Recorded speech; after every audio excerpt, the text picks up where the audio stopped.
Kisah Orang Kudus. Hari ini, tanggal 28 April. 1. Santo Louis Marie Grignon de Montfort. Pengaku iman. Louis Grignon lahir di Montfort, Prancis, dari sebuah keluarga miskin pada tahun 1673. Di masa mudanya, ia dikenal lekas marah bila ada sesuatu yang tidak memuaskan hatinya. Namun ketika ia meningkat dewasa, ia mampu mengendalikan sifatnya itu dan berubah menjadi seorang yang penuh pengertian dan rendah hati. Perubahan ini menjadi suatu persiapan yang baik baginya untuk memasuki perjalanan hidup yang panjang sebagai seorang imam.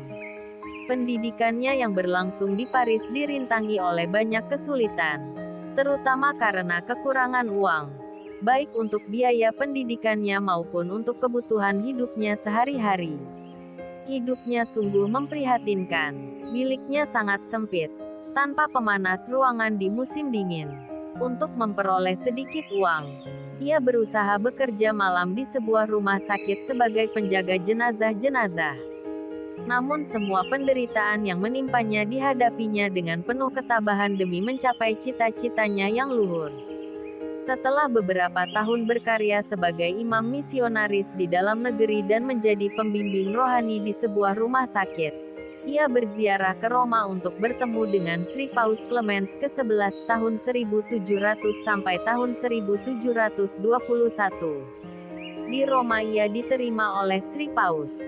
Melihat karya dan kepribadiannya, Sri Paus memberi gelar misionaris apostolik kepadanya. Oleh Sri Paus, ia ditugaskan untuk mentobatkan para penganut Jansenisme yang sudah merambat di seluruh Prancis. Tugas suci itu diterimanya dengan senang hati dan dilaksanakannya dengan sangat berhasil. Di Poitiers, ia meletakkan dasar bagi kongregasi suster-suster Putri Sapientia. Sedangkan di Paris ia menyiapkan anggaran dasar bagi tarekat imam-imamnya. Ia menghayati kaul kemiskinan dengan sungguh-sungguh dengan menggantungkan seluruh hidupnya kepada kemurahan hati umatnya. 2 kali ia lepas dari usaha pembunuhan oleh para penganut Jansenisme. Di Indonesia ia dikenal sebagai salah satu pelindung Legio Maria. Ia mendirikan tarekat Montfortan, yang anggota-anggotanya berkarya juga di Kalimantan Barat. Bertahun-tahun terakhir hidupnya dihabiskannya dengan berdiam di sebuah gua yang sunyi untuk berdoa dan berpuasa hingga menghembuskan nafasnya pada tahun 1716 dalam usia 43 tahun. 2. Santo Petrus Louis Chanel. Martir. Petrus Louis Chanel dikenal sebagai misionaris Prancis yang meminta pewartaan Injil di Pulau Futuna, Lautan Teduh.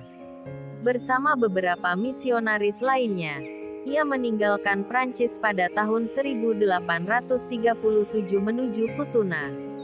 Sesampainya di Futuna, ia dengan giat mempelajari bahasa dan adat istiadat setempat agar bisa dengan mudah berkomunikasi dengan rakyat setempat. Usahanya ini berhasil menarik perhatian penduduk setempat. Meskipun demikian, para pemimpin masyarakat tidak menyambut baik, bahkan menentang keras penyebaran iman Kristen di antara penduduk Futuna. Musuh-musuh. Salah seorang kepala suku Futuna sangat menentang Petrus. Ia melancarkan aksi penangkapan dan penganiayaan terhadap orang-orang yang mengikuti pelajaran agama pada Petrus. Terhadap Petrus sendiri, ia merencanakan pembunuhan. Untuk maksudnya yang jahat itu, bersama beberapa orang pengawalnya, ia pergi kepada Pastor Petrus untuk mengobati kakinya yang luka. Dengan ramah Petrus menyambut mereka dan mengabulkan permohonannya.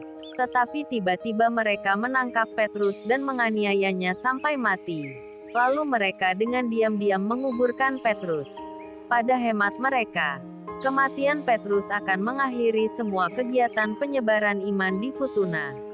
Tetapi perhitungan itu meleset karena kematian imam yang saleh itu ternyata semakin menyemangati orang-orang Serani di seluruh Pulau Futuna untuk tetap mempertahankan imannya.